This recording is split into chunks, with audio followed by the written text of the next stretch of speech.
Is there a reason jet skis are supercharged and not turbocharged? Not sure if this is obvious or discussed. Honda was the only manufacturer to produce a mainstream manufactured turbo application for a 4-stroke runabout. And the reason why many manufacturers are not really inclined to go turbo is, first, there's the concern of plumbing. Turbo plumbing requires a lot of real estate. Even when it's tight, and I've seen some beautiful turbo kits. I mean, really, really awesome turbo kits. The guys in Hydrodrags are doing it. CRT's doing it. I've seen a lot of really beautiful turbo kits on Watercraft. They work. They are successful. But it's a real estate thing.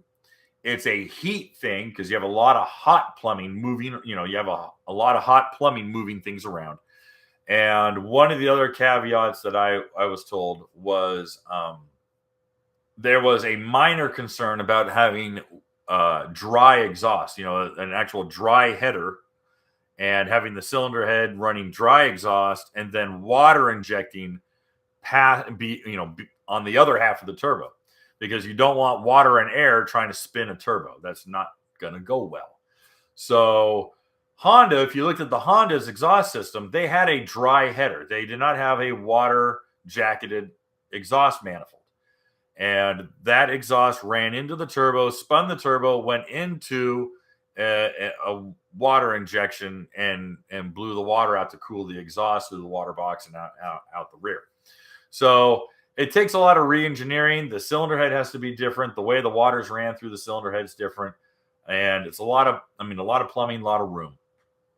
And that's why, and to the effect that you also have a really strong, don't get me wrong, all this gets kind of ironed out with modern tuning, but you also have a very high surge factor, especially because you're offloading and loading the throttle so much that you're going to get a surge factor.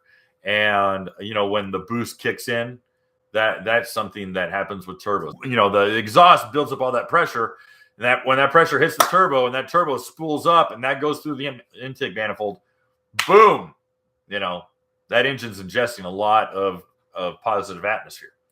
So there's nothing really negative. There's nothing that's like a big smoking gun to say, oh, hey, listen, turbo is a bad application. It's not. But for mainstream John Q public buying these things, a supercharger is a little more user-friendly. It's also a little more service-friendly.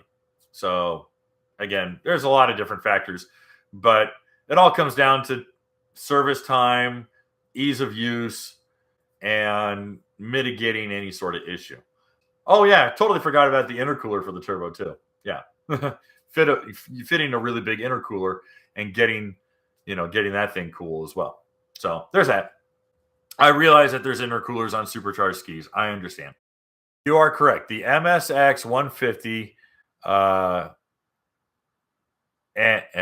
it did have a cold water jacket for the turbo. Main problem of turbo ski is overboost and jumps. Very true. Thank you very much. That is a very good point. Yeah, I did forget the MSX.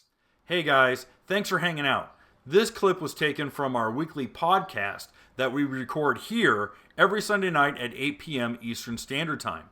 If you want to watch the whole video, you can go to the Watercraft Journal's YouTube channel, go to playlists, and then click on live sessions. You're going to see it there. Otherwise, go ahead and leave a like, a comment, and definitely subscribe to the channel. It helps us grow. And again, thanks again for watching our videos, and we hope to see you soon.